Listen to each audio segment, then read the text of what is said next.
Veseli me, da je za današnjo skupščino Telekom dobil popoln nadzorni svet,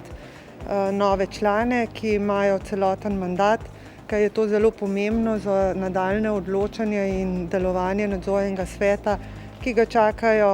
kar veliki izzivi in pomembne odločitve.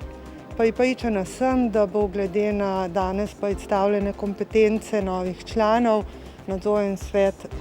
dobro deloval naprej in da bo kos tem izzivom. Tudi okoliščine, ki so botrovale dosedanji sestavi nadzornega sveta,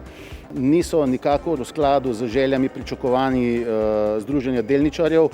in prav gotovo ne večine delničarjev. Tako da sem tokrat za razliko od v zadnjih 15 letih številnih skupščin tudi družbe Telekoma pozdravil ravnanje državnih lastnikov. Nenazadnje tudi v primeru preklica soglasja k kandidaturi enega od kandidatov za člana nadzornega sveta